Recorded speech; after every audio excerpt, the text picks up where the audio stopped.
In the pantheon of ancient Greek gods, some names echo through time. Zeus, king of the gods, and Poseidon, ruler of the seas. Yet there is a third brother whose name is often spoken in hushed tones, Hades. This is the story of Hades, god of the dead and king of the underworld.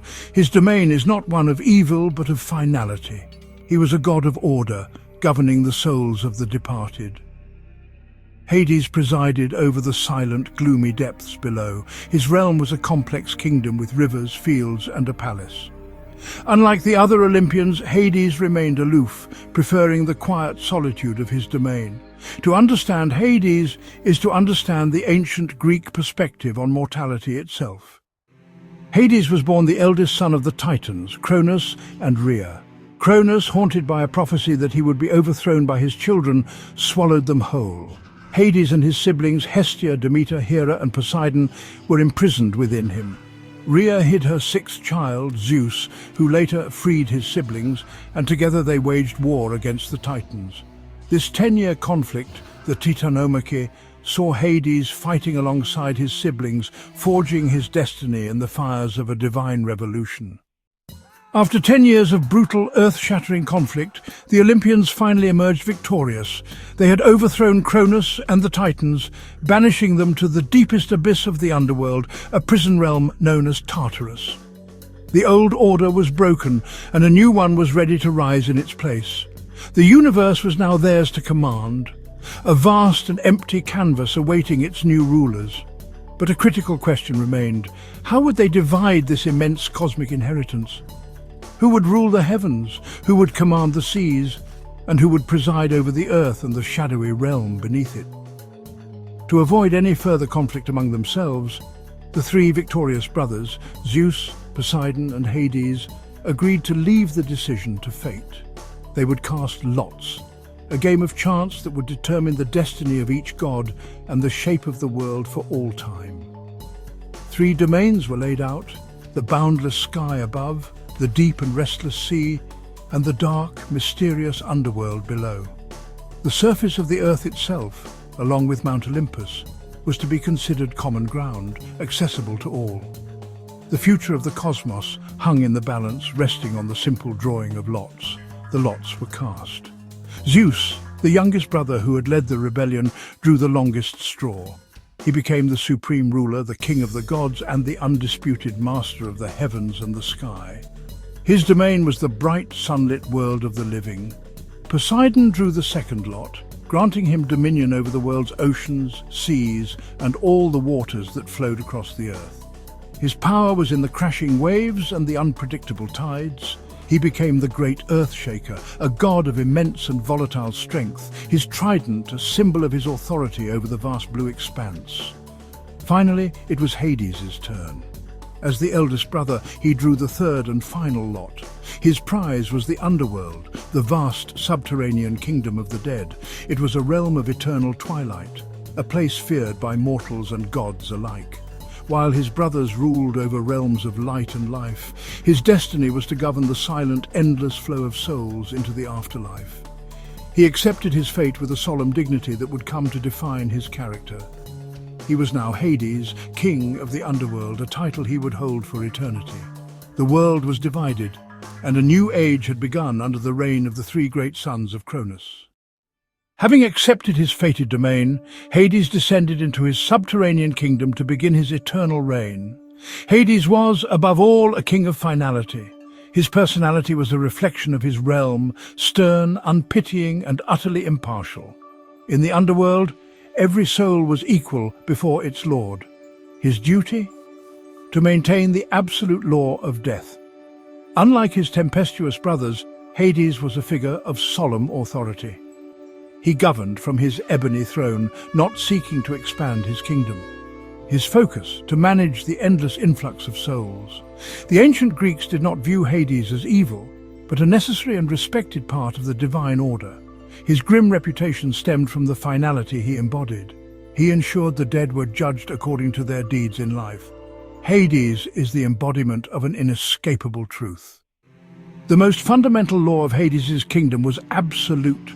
Once a soul entered, it could never leave. Hades enforced this, understanding cosmic balance. Attempts to cheat death stirred his fury. Myths tell of those who defied him, like Sisyphus, eternally punished for his hubris. Cerberus, the three-headed hound, guarded the gates, friendly to new souls, ferocious to those who dared escape. Even gods swore oaths on the river Styx, bound by underworld laws. Hades, the ultimate gatekeeper, ensured the dead remained dead. To the ancient Greeks, death was a sorrowful departure.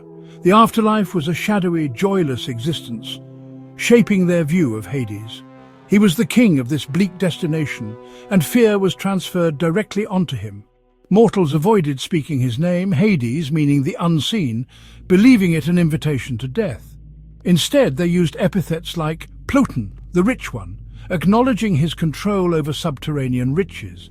This fear stemmed from the nature of the underworld itself, the Asphodel Meadows, a place of eternal, listless monotony. Hades' worship was somber, marked by averted eyes and sacrifices to the earth, born of appeasement and profound fear. Depictions of Hades in ancient art are scarce, reflecting the fear surrounding him. Unlike Zeus and Poseidon, Hades was portrayed with solemnity, not as monstrous, but as a regal figure. He's often shown as a stately bearded man, sometimes hard to distinguish without his symbols. Frequently enthroned, he symbolizes his dominion over the underworld. As Plouton, he holds a cornucopia representing wealth from his subterranean domain. A common scene depicts the abduction of Persephone, portraying him as powerful, yet some interpret his averted gaze as sorrowful. Every great god of the Greek pantheon possessed an iconic weapon or tool, and Hades was no exception. Hades held a formidable weapon of his own, the bident. This was a two-pronged spear, a less common but equally potent symbol of divine authority. The bident was the instrument with which Hades could shatter the earth. Perhaps even more famous than his bident was his magical headwear, the Helm of Invisibility, also known as the Cap of Hades. This extraordinary artifact had the power to render its wearer completely unseen. Another crucial symbol of his authority was the Key of Hades. This was a symbol of his ultimate control over the gates of his entire kingdom. Together, these instruments painted a clear picture of Hades' specific kind of power: control, concealment, and finality. They were the perfect implements for a god whose primary duty was to maintain the strict and solemn order of his vast, silent, and inescapable kingdom. No portrait of Hades is complete without Cerberus, the monstrous three-headed hound of hell, guardian of the underworld's gates. Ancient poets described him with a mane of writhing serpents and a dragon's tail. Hades travelled in a magnificent chariot, drawn by 4 powerful immortal stallions as black as a starless night. The dark, mournful cypress tree was sacred to him, a symbol of eternal death and mourning. Another plant linked to him was the narcissus flower, forever connecting the flower to Persephone's descent into the underworld. These symbols and companions all served to build a rich and complex portrait of the underworld king. They were integral parts of his identity, each one reinforcing a different aspect of his character and his domain. Hades' power was absolute. As king of the underworld, his authority over the dead was total. Every soul that crossed the river Styx fell under his dominion. This power was his by right, granted by the casting of lots that divided the cosmos. Within his realm, his word was law. He ruled over countless billions, subjects who could never rebel. His fundamental power was maintaining the barrier between the living and the dead, binding souls to his realm. This power was essential for the stability of the cosmos. Hades was the silent guardian of this boundary. He received the soul once the thread of life was cut. This authority made him a figure of immense dread.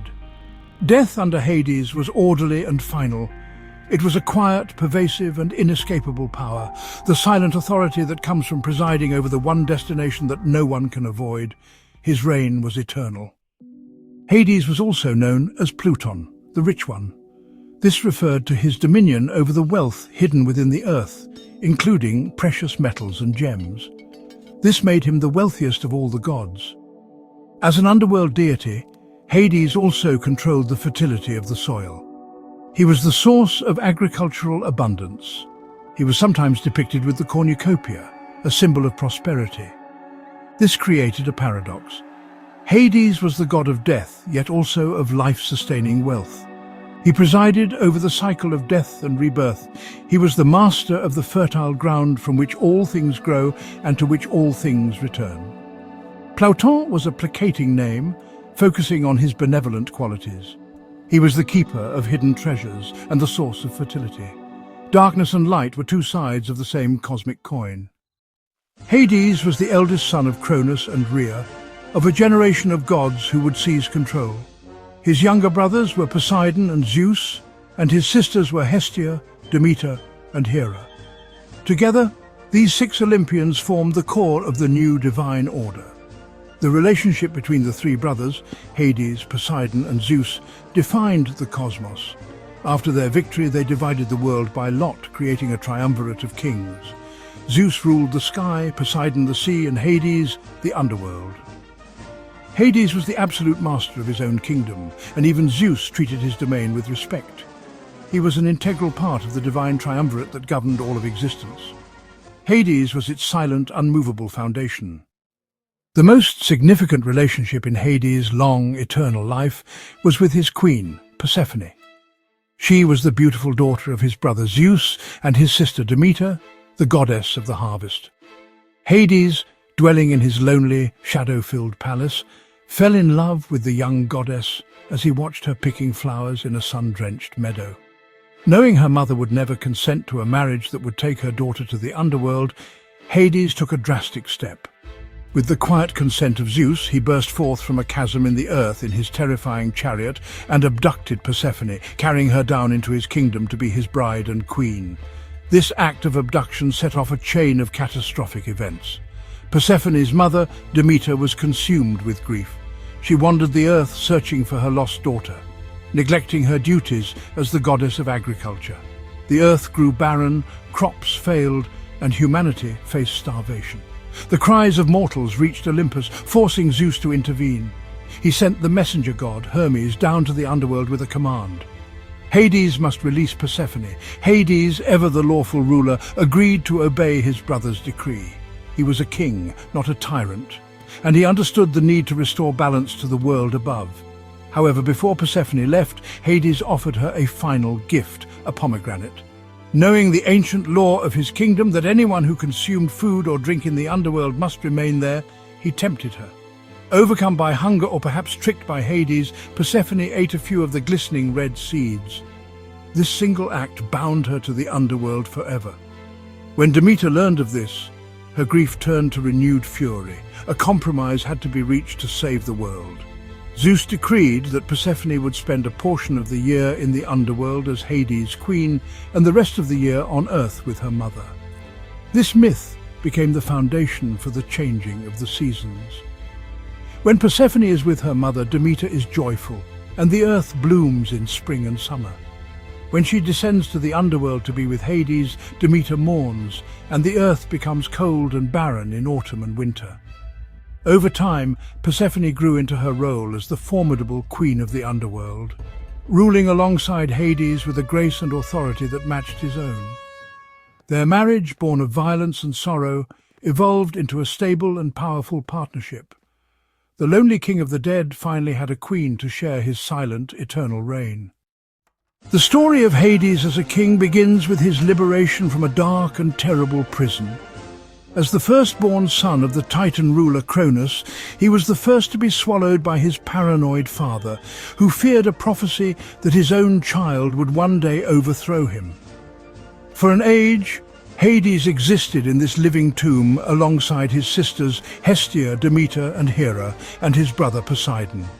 Their divine potential was smothered in darkness, their fate seemingly sealed by their father's tyranny.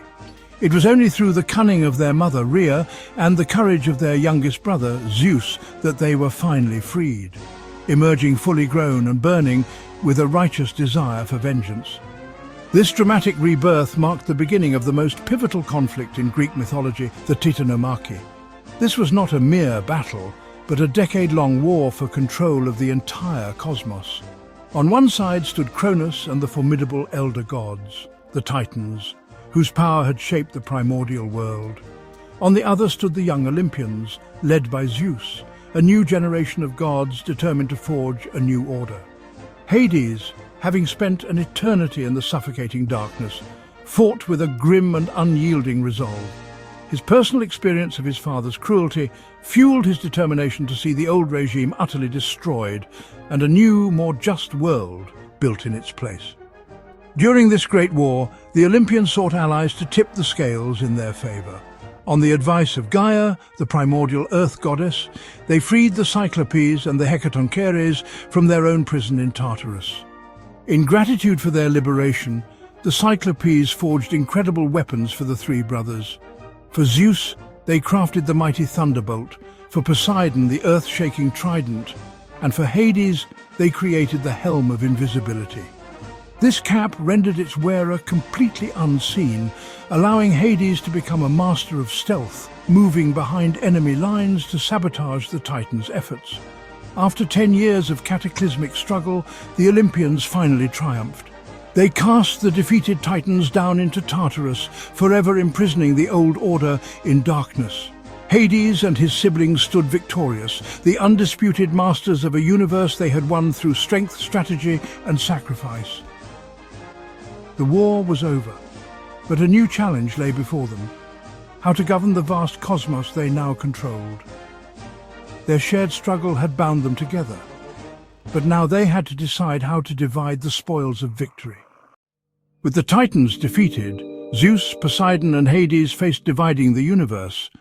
To prevent conflict, they agreed to cast lots, determining each brother's destiny and the realm he would rule. 3 domains were at stake: the sky, the sea and the underworld. The lots were drawn. Zeus won the sky, becoming the supreme ruler. Poseidon gained dominion over the waters. Hades' destiny was the underworld. Hades accepted his fate. The world was divided. Of all the myths of Hades, none is more famous than the abduction of Persephone. Hades, lonely in his underworld, became obsessed with Persephone, daughter of Demeter. With Zeus's silent approval, he seized her from a sunlit meadow, vanishing into the earth. Demeter's grief plunged the world into famine, forcing Zeus to demand Persephone's return. Before releasing her, Hades tricked Persephone into eating pomegranate seeds, binding her to the underworld for part of each year. Thus Persephone became Queen of the Dead, her fate forever split between 2 worlds. Few mortals dared enter Hades, but some heroes defied death itself. Heracles, for his final labor, asked Hades to borrow Cerberus. Hades agreed. If Heracles could subdue the beast barehanded, he did, and returned Cerberus unharmed. Orpheus, mourning Eurydice, charmed his way into the underworld with music. Hades and Persephone agreed to release her on one condition: Orpheus must not look back. At the threshold, Orpheus turned. Eurydice vanished forever. These stories show Hades as a stern but lawful ruler, not a monster. The underworld is a place of rules, not chaos. Even heroes must respect its boundaries. Hades' realm was a vast, silent world, cold, misty and eternally grey. Souls entered through great gates guarded by Cerberus and haunted by personifications of misery. Beyond lay endless plains, groves of black trees and fields of asphodel. No fire, just emptiness. At the centre stood Hades' palace, a fortress of black stone where he ruled with Persephone. The underworld's terror was its monotony and silence, a kingdom built from shadow and sorrow. No soul ever returned. 5 rivers defined the underworld's boundaries and fate. The Styx, river of oaths, separated the living from the dead. Charon ferried souls across for a coin. Acheron, river of sorrow, and Cocytus, river of lamentation, marked the soul's passage into grief and loss. Phlegethon, river of fire, circled Tartarus, punishing the damned. Lethe, river of forgetfulness, offered oblivion to souls seeking peace or rebirth. These rivers shaped every soul's journey from memory to oblivion. After judgment, souls faced 3 destinies. Most wandered the asphodel meadows, grey, endless and joyless. The virtuous few reached Elysium, a paradise of sun and song with the hope of eternal bliss. The wicked were cast into Tartarus, a pit of endless torment and punishment. These realms reflected cosmic justice, reward, punishment, or eternal monotony. The underworld was not chaos, but order, each soul's fate earned in life. Hades ruled it all, stern but just. Before a soul could be sent to its final resting place in the fields of Asphodel, Elysium, or Tartarus, it had to face a final impartial judgment. This solemn duty was not carried out by Hades himself, who remained a distant and aloof monarch, but by a panel of 3 semi-divine judges. These were men who had been renowned for their wisdom, justice and piety during their mortal lives, and who were rewarded with this position of immense responsibility in the afterlife. Their task was to examine the life of each deceased soul and pass sentence, determining their eternal fate based on the deeds they had performed while alive. The first of these judges was Minos, the legendary king of Crete. In life, he was a wise lawgiver who was said to have conversed directly with Zeus. In death, he held the deciding vote, the final say in any difficult or contested case. He sat in judgment, wielding a scepter of authority, and his decisions were absolute. The second judge was his brother, Rhadamanthus. Known for his unwavering integrity, Rhadamanthus was the Lord of Elysium and was typically responsible for judging the souls of those who came from Asia. He was a stern but fair arbiter, known for compelling souls to confess their forgotten or hidden crimes. The third judge was Aeacus, a former king of the island of Aegina, who was so famously pious that the gods answered his prayers to end a drought. After his death, he was made a judge of the souls who came from Europe and was also appointed the guardian of the keys of Hades, controlling admission to the realm. Together, these 3 formed a divine tribunal, ensuring that cosmic justice was served. They were incorruptible, immune to the flattery, pleas, or status that might have swayed mortal courts. In the silent hall of judgment, only the truth of a soul's life mattered. This system of judgment underscores the moral dimension of the Greek underworld. While Hades was the ultimate ruler, his power was administered through a system of law and order. The presence of the judges ensured that the afterlife was not arbitrary, but was governed by clear principles of justice. Each soul received what it was due. This process provided a powerful incentive for mortals to live a just life, knowing that their actions were being weighed and that they would ultimately have to answer for them before this final infallible court. It was the last act in a mortal's story, a final accounting before the throne of eternity. So, Hades, king of the underworld, has haunted the human imagination for millennia. He is a figure of profound complexity, a god of immense power. The ancient Greeks were often hesitant to depict him in their art or speak his name aloud, creating a shadowy space in their mythology. When he did appear, it was often in the dramatic scene of Persephone's abduction, defining him as a powerful, determined and lonely king. In philosophical thought, Hades and his realm served as a canvas upon which the Greeks explored their deepest anxieties about mortality, providing a moral framework for living a virtuous life. Hades was not a tormentor, but a warden. Over the centuries, the image of Hades was often warped and simplified, recast as a purely evil figure. This transformation stripped away the complexity of the original myths. In the modern era, the tide has begun to turn once more for the ancient king of the underworld. Contemporary storytellers have rediscovered the immense narrative potential of this complex deity. This has led to a cultural renaissance for Hades, recasting him not as a one-dimensional antagonist, but as a compelling anti-hero. This modern reinterpretation is powerfully seen in video games and young adult literature. Similarly, countless novels have reimagined the myth of Hades and Persephone, transforming it from a story of abduction into a complex romance. He is a god whose domain is death, yet he is not death itself. His journey reflects our own evolving relationship with mortality. But today we imagine him with more empathy.